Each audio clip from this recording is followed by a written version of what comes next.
अस्सलाम वालेकुम dear students, कैसे हैं जी आप सब लोग। एक और लेक्चर के साथ आपके सामने हाजिर हुआ हूं।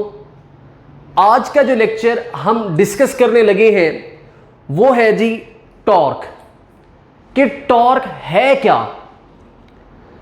अगर टॉर्क को समझना चाहते हैं मुकम्मल तौर पर तो आपके सामने ये 4 डेफिनेशंस लिखी हुई हैं टॉर्क की। हम बेसिकली बारी बारी इनको समझते जाएंगे और आगे बढ़ते जाएंगे, जिससे आपका टॉर्क का जो कंसेप्ट है वो मजीद क्लियर होता जाएगा। अब अगर मैं सबसे पहले नंबर पर बात करता हूं सबसे पहली और सबसे बेसिक डेफिनेशन की, तो आगे चलने से पहले लेट कर ले कि आपका बॉडी जो है वो इस तरह से रोटेट कर रहा है। अब जब वो इस तरह से रोटेट कर रहा है या रिवॉल्व कर रहा है, तो अब ये एक इमेजिनरी लाइन मैंने कंसीडर कर ली। अब ये जो इमेजिनरी लाइन है, जिस एक्सिस के अबाउट बॉडी रोटेट कर रहा है, इसको कहते हैं एक्सिस ऑफ रोटेशन। इसको क्या कहते हैं? एक्सिस ऑफ रोटेशन कहते हैं। वो इमेजिनरी एक्सिस जिसके इर्द गिर्द बॉडी रोटेट करता है उसको कहते हैं एक्सिस ऑफ रोटेशन। अब लेट कर ले कि ये मेरा हाथ है। अब ये आ गया एक्सिस ऑफ रोटेशन। तो अब है क्या कि मेरा ये हाथ था, मैंने इस हाथ के ऊपर फोर्स लगाई इस डायरेक्शन में। जब मैंने इस हाथ के ऊपर इस डायरेक्शन में फोर्स लगाई, तो फोर्स लगाने पर मेरा जो हाथ था वो इस एक्सिस के अबाउट रोटेट किया। मैंने यू फोर्स लगाई तो मेरा हाथ इस एक्सिस के अबाउट क्या किया? रोटेट किया। तो इसी टर्निंग इफेक्ट ऑफ फोर्स को क्या कहते हैं? टॉर्क कहते हैं। क्या कहते हैं? टॉर्क कहते हैं। दोबारा से रिपीट कर देता हूं डेफिनेशन को। Turning effect of force produced in a body about an axis is known as torque. कि इस एक्सिस के अबाउट इस फोर्स की वजह से ये जो टर्निंग इफेक्ट पैदा हो रहा है, इस टर्निंग इफेक्ट ऑफ फोर्स को क्या कहेंगे? टॉर्क कहेंगे। क्या कहेंगे? टॉर्क कहेंगे। अब अगर मैं नेक्स्ट चीज की बात करता हूं तो गौर कीजिएगा जरा। अब लेट कर ले ये मेरे पास यूं समझ ले कि रेंच टाइप आ गया और ये दरमियान में लगा हुआ है नट। अब मैं 2 काम कर सकता हूं, इस नट को टाइट भी कर सकता हूं, इस नट को लूज भी कर सकता हूं। दोनों सिचुएशंस में ये इस एक्सिस के अबाउट क्या करेगा? रोटेट करेगा। आपका जो नट है इस एक्सिस के अबाउट क्या करेगा? रोटेट करेगा। लेट कर ले मैंने जो फोर्स लगाई वो फोर्स लगाई इस जगह के ऊपर। अब मैंने फोर्स इस जगह के ऊपर लगाई, ये मेरे पास आ गया line of action of force. ये मेरे पास क्या आ गया? Line of action of force आ गया। अब गौर करना जरा। Line of action of force जो है वो इमेजिनरी लाइन कंसीडर कर ली है जिसके अलोंग मैं फोर्स लगा रहा हूं। अब इसके बाद अगर नेक्स्ट चीज की बात करता हूं तो नेक्स्ट चीज आ जाती है कि line of action of force से लेकर एक्सिस ऑफ रोटेशन, ये line of action of force से लेकर एक्सिस ऑफ रोटेशन, इसको मैं एफ रेड कलर से कर देता हूं। अब line of action of force से लेकर एक्सिस ऑफ रोटेशन तक का ये जो परपेंडिकुलर डिस्टेंस है, इसको क्या पढ़ते हैं? मूवमेंट आर्म पढ़ते हैं। क्या पढ़ते हैं? Movement arm. मूवमेंट आर्म क्या है? याद रखना क्या, ये फोर्स है। तो line of action of force से लेकर एक्सिस ऑफ रोटेशन तक का परपेंडिकुलर डिस्टेंस क्या कहलाता है? Movement arm. ये बात याद रखनी है। इसमें जो इंपॉर्टेंट वर्ड है वो परपेंडिकुलर है, कि मूवमेंट आर्म कभी भी फोर्स के पैरेलल वाला फासला नहीं कंसीडर होगा। मूवमेंट आर्म हमेशा कौन सा फासला है? जो फोर्स के साथ परपेंडिकुलर। अगर डायग्राम से देखें तो आपको जाहिर हो रहा होगा कि दोनों एक दूसरे के परपेंडिकुलर हैं। तो मूवमेंट आर्म क्या है? एक्सिस ऑफ रोटेशन से लेकर फोर्स तक के परपेंडिकुलर डिस्टेंस को क्या कहते हैं? मोमेंट आर्म कहते हैं। क्या कहते हैं? मोमेंट आर्म कहते हैं। अब सीधी सी बात है, गौर करना जरा। अब इमेजिन कर लें कि मैं नट को ओपन कर रहा था, तो अगर मैं फोर्स थोड़ी लगाऊंगा, या यूं समझ लें कि आपके पास दरवाजा है जो आपके सामने कमरे का है, आप उस दरवाजे को कम फोर्स लगाकर ओपन करते हैं तो टॉर्क कम पैदा होगा, टर्निंग इफेक्ट कम होगा। अगर फोर्स ज्यादा लगाएंगे तो टर्निंग इफेक्ट क्या होगा? ज्यादा। तो यहां से नतीजा क्या निकाला कि टॉर्क जो है वो डायरेक्टली प्रोपोर्शनल है फोर्स के। किसके डायरेक्टली प्रोपोर्शनल है? फोर्स के। जितना ज्यादा फोर्स लगाऊंगा तो टर्निंग इफेक्ट टॉर्क उतना ही ज्यादा पैदा होगा। दूसरे नंबर पे मोमेंट आर्म। अब खुद इमेजिन कर लें, जब भी आप बेसिकली नट ओपन करने की कोशिश करते हैं, रेंच पकड़ती हैं, तो वो हमेशा एंड से पकड़ते हैं। वजह क्या है? ताकि मूवमेंट आर्म ज्यादा हो। अगर मैं फोर्स इस जगह पर आपसे क्वेश्चन पूछता हूं, मैं आपको ऑप्शन देता हूं कि आप इस जगह से पकड़ें, इस जगह से पकड़ें या इस जगह से पकड़ें।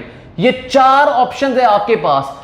कहां से रेंच को पकड़कर नट को ओपन करना पसंद करेंगे? ये आप कहोगे ये। वजह क्या?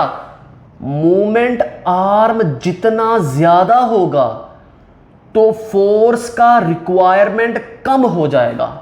फोर्स का रिक्वायरमेंट कम हो जाएगा। वजह क्या है? आप कम फोर्स की वजह से सेम टॉर्क पैदा कर सकते हैं, लेकिन अगर मोमेंट आर्म कम होगा तो अब फोर्स का रिक्वायरमेंट बढ़ जाएगा। अब सेम टर्निंग इफेक्ट पैदा करने के लिए, सेम टॉर्क पैदा करने के लिए फोर्स क्या चाहिए होगी? ज्यादा चाहिए होगी। इसी तरह से आप इस जगह से पकड़ना बिल्कुल भी पसंद नहीं करेंगे, क्योंकि इस जगह पर फोर्स सबसे ज्यादा लगानी पड़ेगी। तो आसान लफ्जों में अगर सेम फोर्स रखता हूं तो जिधर मोमेंट आर्म ज्यादा होगा वहां पर टर्निंग इफेक्ट ज्यादा होगा। मतलब इधर भी 10 न्यूटन, इधर भी 10 न्यूटन, इधर भी 10 न्यूटन, इधर भी 10 न्यूटन, सबसे ज्यादा रोटेशन इधर, उसके बाद इधर, उसके बाद इधर, उसके बाद इधर। तो मतलब क्या है? जितना बड़ा मोमेंट आर्म होगा तो उतना ही ज्यादा टॉर्क पैदा होगा। तो फिर मैं यहां से नतीजा निकालते हुए मैं क्या काम करता हूं? मैं लिख देता हूं जी कि टॉर्क जो है वो डायरेक्टली प्रोपोर्शनल है मोमेंट आर्म के एंड डायरेक्टली प्रोपोर्शनल है फोर्स के। डायरेक्टली प्रोपोर्शनल है किसके? फोर्स के। तो ये चीज याद रखनी है। अब इसकी दूसरी डेफिनेशन भी यही है, the product of force and moment arm is known as torque. और यही हमने ऊपर हेडिंग भी दी हुई है, relation between torque, force and moment arm आ जाता है। अब आगे चलने से पहले एक छोटा सा क्वेश्चन आपसे पूछ लेता हूं। लेट कर ले मैं फोर्स लगाता हूं इस जगह के ऊपर, ये फोर्स मैंने लगा दी, ये इस जगह पे फोर्स लगाई, एक फोर्स इधर लगाई, एक फोर्स जो है वो मैंने ये लगा दी।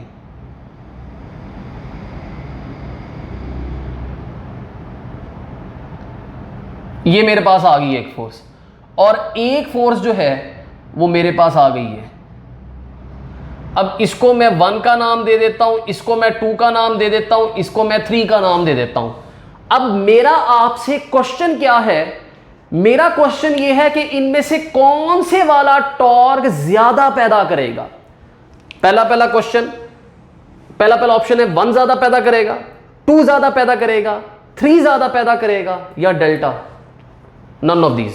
गौर करना जरा, कौन से वाला टॉर्क ज्यादा पैदा करेगा? तो आपका यकीनन आंसर जो होगा वो यही होगा, क्योंकि इसमें मोमेंट आर्म ज्यादा, दिस एंड दैट। गलत।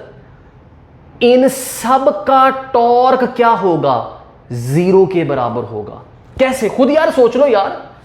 अगर मैं रेंज को यूं पकड़ के इधर खींचता हूं तो भाई रोटेशन कहां पर है? टर्निंग इफेक्ट होगा? नहीं। अगर मैं इस जगह से रेंज को पकड़ के इस तरह से खींचता हूं, अभी भी टर्निंग इफेक्ट होगा? नहीं। अगर मैं इस जगह पर फोर्स लगा देता हूं तो अभी भी कोई भी टर्निंग इफेक्ट पैदा नहीं होगा। पॉइंट क्या है? पॉइंट ये है कि इन सब केसेस में मूवमेंट आर्म 0 है। अब गौर करना जरा, गौर करना, मूवमेंट आर्म कैसे 0 है? अब फोर्स नंबर 1 को अगर मैं एक्सटेंड करता हूं तो एक्सटेंशन के बाद ये डायरेक्ट एक्सिस ऑफ रोटेशन में से गुजर रही है। फोर्स नंबर 2 जो है, जब इसको भी एक्सटेंड किया, ये भी एक्सिस ऑफ रोटेशन में से गुजर रही है। फोर्स नंबर 3 को जब एक्सटेंड किया तो ये भी एक्सिस ऑफ रोटेशन में से गुजर रही है। तो बेटा जब line of action of force axis of rotation में से गुजरेगा तो फिर line of action of force से लेकर एक्सिस ऑफ रोटेशन तक का ये जो फासला है ये पैरेलल है। तो मैंने निशानी क्या बताई थी कि पैरेलल फासला कभी भी मोमेंट आर्म कहलाने का हक नहीं रखता। कौन रखता है? Perpendicular distance. तो यहां पर फोर्स का एक्सिस ऑफ रोटेशन से परपेंडिकुलर फासला 0 है। जब परपेंडिकुलर फासला 0 तो मैं क्या लिखूंगा? Moment arm is equals to 0। जब मोमेंट आर्म 0 तो तीनों फोर्सेस की वजह से जो टॉर्क होगा वो किसके बराबर होगा? 0 के बराबर होगा। फिजिकली भी ये बात जस्टिफाइड है। तो निशानी क्या है? निशानी याद रखो, इसमें पॉइंट क्या है? कोई भी सवाल है, कुछ भी है, अगर line of action of force direct axis of rotation में से गुजरेगा, डायरेक्ट एक्सिस ऑफ रोटेशन में से गुजरेगा, तो उसका टॉर्क क्या होगा? 0 होगा। ये बात याद रखनी है। अगर line of action of force direct axis of rotation में से गुजरता है, चाहे वो जैसे मर्जी लग रहा है, तो ऐसी सिचुएशन में मोमेंट आर्म 0 होगा, बिकॉज वहां पे कोई भी परपेंडिकुलर डिस्टेंस नहीं होगा। मोमेंट आर्म 0 तो टॉर्क भी 0 के बराबर होगा। अब ये एमसीक्यू लिखा हुआ है, इसको एंड में डिस्कस करेंगे। अब और करना जरा। इसके बाद आ जाता है जी next case, rigid body case. अब रिजिड बॉडी केस क्या है कि रिजिड बॉडी के केस में किस तरह से हम टॉर्क निकाल सकते हैं? सबसे पहले नंबर पर रिजिड बॉडी क्या होता है? ऐसा बॉडी, कोई भी बॉडी जिस पर फोर्स लगाऊं तो उसके पार्टिकल अपनी जगह से डिस्प्लेस ना हो। मतलब ऐसा चाहे जिसके ऊपर जो मर्जी करते रहो उसके पार्टिकल अपनी जगह से डिस्प्लेस ना हो, ऐसे बॉडी को कहते हैं रिजिड बॉडी। अब लेट कर लो, ये आपके पास एक रिजिड बॉडी है, मैंने इस जगह पर कील लगाकर ठोक दिया इसको, तो ये एक्सिस ऑफ रोटेशन बन गया मेरा, ये मेरा पाइवट पॉइंट बन गया। अब इधर मैंने एक और पॉइंट कंसीडर कर लिया, ये वो पॉइंट आ गया। अब ये वो पॉइंट है जिसके ऊपर मैं फोर्स लगा रहा हूं, लेट कर लो इसको मैं पॉइंट पी कह देता हूं। अब ये वो पॉइंट है, इस पॉइंट के ऊपर मैं क्या कर रहा हूं? फोर्स लगा रहा हूं। ये मैंने फोर्स भी शो कर दी। अब लेट कर ले, ये देखिएगा जरा, ये मैंने फोर्स भी शो कर दी इस जगह के ऊपर। अब ये मैंने इसको फोर्स F का नाम दे दिया। अब गौर करना जरा, ये एक रिजिड बॉडी है, इसको मैंने इस जगह पर कील लगाकर ठोक दिया, ये था मेरा पाइवट, और ये वो पॉइंट है जिसके ऊपर मैं फोर्स लगा रहा हूं। तो अब मैं इस फोर्स वाले पॉइंट की लोकेशन को डिस्क्राइब करना चाहता हूं विद रिस्पेक्ट टू रीजन, तो उसके लिए मैं एक अदद पोजीशन वेक्टर का इस्तेमाल करूंगा। तो ये मैंने बना दिया जी पोजीशन वेक्टर। ये मेरे पास आ गया पोजीशन वेक्टर R, ये मेरे पास आ गया पोजीशन वेक्टर R आ गया, ये मेरे पास फोर्स आ गया, एंड ये मेरे पास आ गया पोजीशन वेक्टर R। अब ऐसी सिचुएशन में बच्चों को अक्सर गलती होती है, वो मैं थोड़ा सा क्लियर कर देता हूं, देखिएगा जरा। अब ऐसी सिचुएशन में बच्चा ये समझता है कि शायद पता नहीं ये यूं कील ठोका हुआ है, इसको यूं करके रोटेट करवा रहे हैं। नहीं बेटा, सिचुएशन ये है, इस जगह पर कील है और फोर्स मैंने यूं लगाई है। ये बात देखिएगा जरा, ये जब फोर्स लगा रहा हूं इस तरह से, तो उसकी वजह से आपका ये बुक क्या कर रहा है? रोटेट कर रहा है। तो ये केस समझिएगा। बच्चे अक्सर यूं कहते हैं ऐसे कैसे रोटेट कर सकता है? बेटा ऐसे रोटेट नहीं कर रहा है। अब आगे गौर करना जरा। अब ऐसी सिचुएशन में आपका जो फोर्स है ये कोई ना कोई एंगल बना रहा है थीटा। अब ऐसी सिचुएशन में आपका जो फोर्स है ये कोई ना कोई एंगल बना रहा है थीटा, तो उसको भी मैं यहां पर शो कर देता हूं। ये अब देखिएगा जरा, ये एंगल क्या है? थीटा है। ये एंगल क्या है? थीटा। तो ऐसी सिचुएशन में मैं फोर्स को उसके कंपोनेंट्स में रिजॉल्व कर दूंगा। एक कंपोनेंट ये बन गया, एक कंपोनेंट ये बन गया। क्या कहा था? थीटा के सामने वाला जो होगा वो साइन कंपोनेंट होगा, और जो दूसरे वाला होगा वो कॉज कंपोनेंट होगा। तो अब ऐसी सिचुएशन में मैं मालूम करना चाहता हूं टॉर्क, तो टॉर्क निकालने का तरीकेकार क्या होगा? टॉर्क निकालने का तरीकेकार क्या होगा कि अब इनमें से फोर्स का वो वाला कंपोनेंट तलाश करना है जो रोटेशन का बाहिस बनेगा। ये बताएं कि F cos थीटा जो है, क्या इसकी वजह से कोई टॉर्क पैदा होगा? इसकी वजह से कोई टॉर्क पैदा होगा? तो गौर करना जरा, torque is equals to L F, torque is equals to L F. अगर मैं यहां पर सबसे पहले नंबर पर जो फोर्स का कंपोनेंट चूज कर लेता हूं, वो चूज कर लेता हूं F cos ऑफ थीटा, तो बेटा F cos ऑफ थीटा जो है वो डायरेक्ट एक्सिस ऑफ रोटेशन में से गुजर रहा है। तो अब मैंने क्या निशानी बताई थी कि जब force direct axis of rotation में से गुजरेगा तो ऐसी सिचुएशन में जो मोमेंट आर्म होगा वो किसके बराबर होगा? जीरो। तो मोमेंट आर्म जीरो, तो टॉर्क जो होगा वो किसके बराबर आ जाएगा? जीरो। तो पॉइंट क्या है कि फोर्स का F cos कंपोनेंट जो है वो कोई भी टॉर्क पैदा नहीं कर सकेगा। क्यों? क्योंकि वो डायरेक्ट एक्सिस ऑफ रोटेशन में से गुजर रहा है, क्योंकि डायरेक्ट एक्सिस ऑफ रोटेशन में से, तो मोमेंट आर्म जीरो। अब तो फिर कौन जो है वो टॉर्क पैदा करेगा? फोर्स का F sin थीटा कंपोनेंट। वजह क्या है? क्योंकि F sin ऑफ थीटा जो है, तो F sin थीटा जो है वो बेसिकली परपेंडिकुलर बन रहा है मोमेंट आर्म के। तो अब ऐसी सिचुएशन के अंदर इसके लिए जो मोमेंट आर्म होगा वो किसके बराबर होगा? R के बराबर। तो फिर ऐसी सिचुएशन में जब मैं वैल्यूज को पुट करूंगा, मोमेंट आर्म की जगह पर R एंड F की जगह पे F sin थीटा, तो ये आ जाएगा R F sin of theta आ जाएगा। तो ये आ गया जी रिजिड बॉडी केस।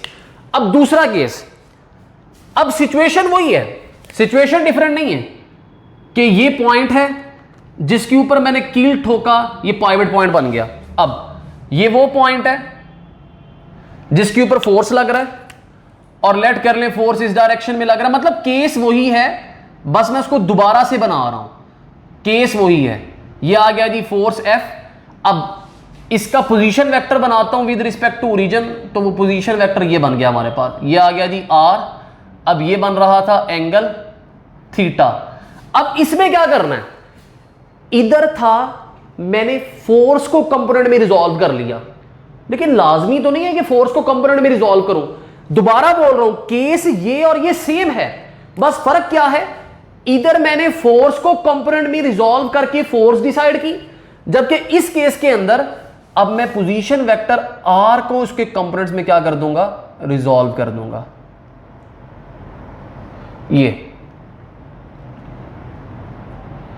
ये मेरे पास आ गया पोजीशन वेक्टर R।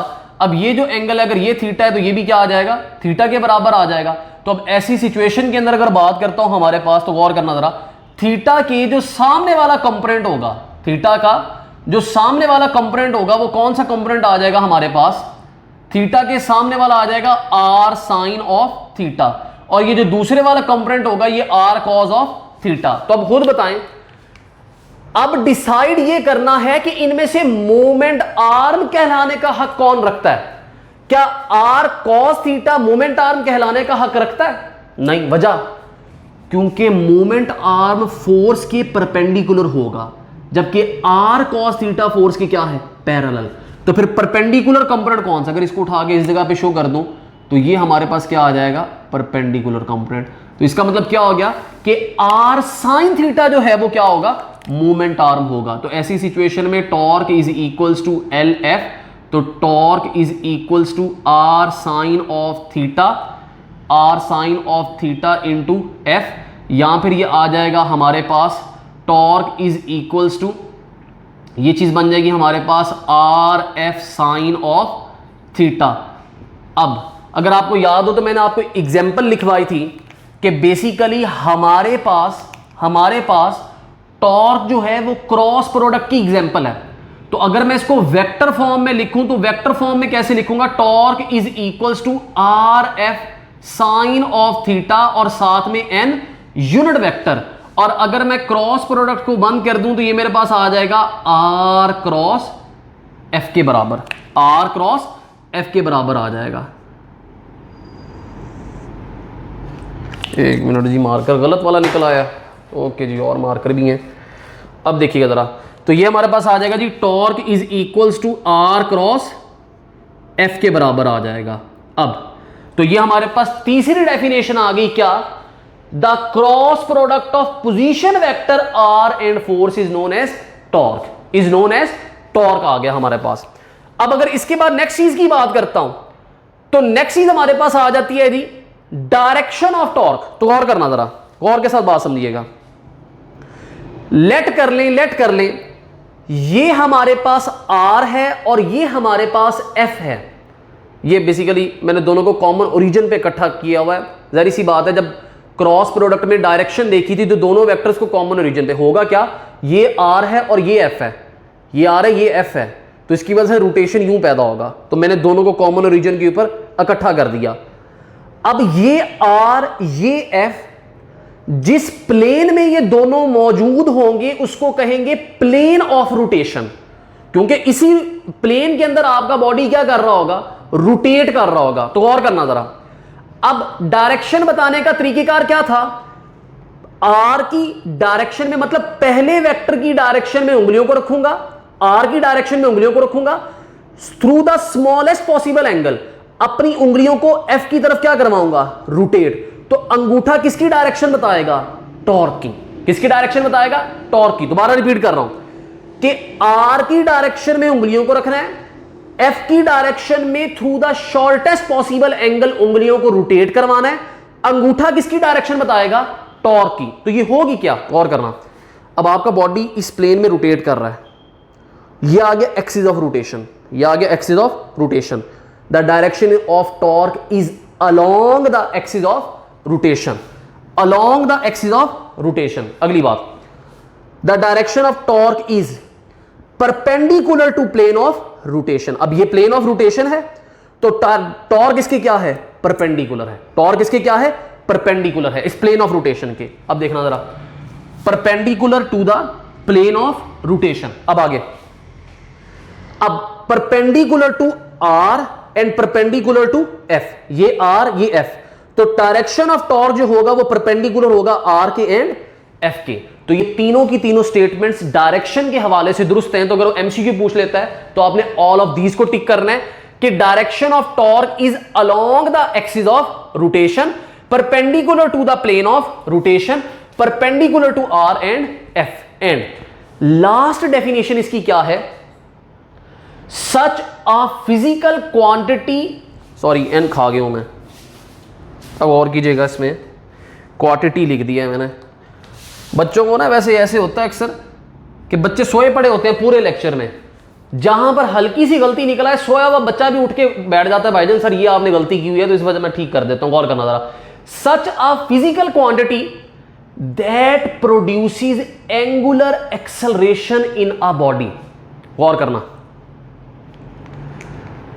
फोर्स का जो काम लीनियर मोशन में है, टॉर्क का वही काम एंगुलर मोशन में है। कैसे, टॉर्क जो है वो लीनियर मोशन में लीनियर एक्सेलरेशन पैदा करता है, जबकि टॉर्क जो है वो एंगुलर मोशन में एंगुलर एक्सेलरेशन पैदा करता है। आसान लफ्जों में टॉर्क जो है वो एनालॉगस है फोर्स का इन एंगुलर मोशन, इन एंगुलर मोशन के जैसे फोर्स एक्ट करता है किसी भी बॉडी पर, नेट फोर्स एक्ट कर रहा होगा तो उसमें एक्सेलरेशन पैदा करेगा। तो अगर किसी भी बॉडी पे नेट टॉर्क एक्ट कर रहा होगा तो ये किस चीज की निशानी है कि उसमें क्या पैदा कर रहा होगा, एंगुलर एक्सेलरेशन। कि बेसिकली टॉर्क किसी भी बॉडी का क्या डिटरमाइन करता है, एंगुलर एक्सेलरेशन। तो ये चीज याद रखनी है, जिसकी फिजिकल डेफिनेशन है कि टॉर्क है क्या, ऐसी फिजिकल क्वांटिटी है जो फोर्स का मुतबादिल है एंगुलर मोशन में। जैसे फोर्स एक्सेलरेशन पैदा करता है तो टॉर्क क्या पैदा करता है, एंगुलर एक्सेलरेशन। क्या पैदा करता है, एंगुलर एक्सेलरेशन। अब इसके बाद नेक्स्ट चीज आ जाती है जी, यूनिट्स आ जाते हैं हमारे पास, कि हमारे पास टॉर्क के यूनिट्स क्या हैं। जाहिर सी बात है एफ एल, तो आ गया न्यूटन मीटर, जबकि इसको लिख सकता हूं किलोग्राम मीटर पर सेकंड का स्क्वायर न्यूटन मीटर। जब इससे मल्टीप्लाई होगा तो ये बन जाएगा किलोग्राम मीटर स्क्वायर पर सेकंड का स्क्वायर आ जाएगा। अब इसके बाद आगे नेक्स्ट चीज आ जाती है जी हमारे पास, गौर करना। अब बेटा ये मेरा हाथ रोटेट कर रहा है, ओके हो गया, रोटेट कर रहा है, ओके हो गया, अभी भी रोटेट कर रहा है, ओके हो गया सर, रोटेट की जा रहा है, कुछ बोले नहीं, ठीक है बेटा बोल देते हैं, बोल दिया। अब गौर करना जरा, अब अगर बात करती हैं तो मेरा हाथ रोटेट कर रहा है, तो ये टॉर्क जो है ये क्लॉकवाइज है या एंटी क्लॉकवाइज है? आपके लिहाज से ही पूछ रहा हूं, आपके लिहाज से ये टॉर्क क्या है? Anti clockwise. ऐसे क्या है? रोटेशन क्या है? एंटी क्लॉकवाइज टॉर्क है। ये क्या है? एंटी क्लॉकवाइज टॉर्क है। तो गौर करना जरा, लेकिन एक मिनट भाई, टॉर्क तो क्लॉकवाइज या एंटी क्लॉकवाइज होती ही नहीं है। अभी क्या बताया था? ये रोटेट किया, ये टॉर्क का डायरेक्शन है, तो फिर टॉर्क क्लॉकवाइज या एंटी क्लॉकवाइज नहीं होती। पॉइंट क्या है? बच्चे अक्सर वैसे बोल तो हम भी जल्दी में जाते हैं, लेकिन बच्चे अक्सर इसका गलत मतलब ले लेते हैं। बेटा टॉर्क क्लॉकवाइज या एंटी क्लॉकवाइज नहीं होती, रोटेशन जो है ये क्लॉकवाइज या एंटी क्लॉकवाइज होती है। टॉर्क का तो direction he along the axis of rotation होता है, तो ये चीज याद रखनी है। तो एंटी क्लॉकवाइज रोटेशन का टॉर्क, गौर करना जरा, अब बॉडी एंटी क्लॉकवाइज रोटेट कर रहा है इस तरह से, तो जब बॉडी एंटी क्लॉकवाइज रोटेट कर रहा होगा तो उसका टॉर्क अपवर्ड कंसीडर होगा, जारी सी बात है। ये टॉर्क क्लॉकवाइज या एंटी क्लॉकवाइज नहीं है, रोटेशन क्लॉकवाइज या एंटी क्लॉकवाइज है। एंड कन्वेंशन के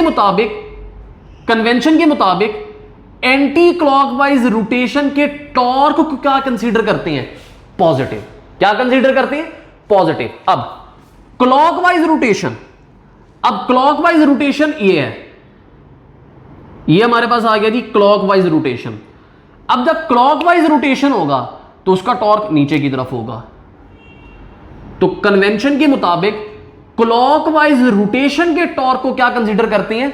नेगेटिव। आसान लफ्जों में एंटी क्लॉक, अगर मैं बोल दूं एंटी क्लॉकवाइज रोटेशन की वजह से जो टॉर्क होगा वो पॉजिटिव कंसीडर होता है, एंड क्लॉकवाइज रोटेशन की वजह से जो टॉर्क होता है वो नेगेटिव कंसीडर होता है। अब इसके बाद हमारे पास फाइनल एमसीक्यू आ जाता है, which of the following statement is not correct? इनमें से कौन से वाली स्टेटमेंट दुरुस्त नहीं है?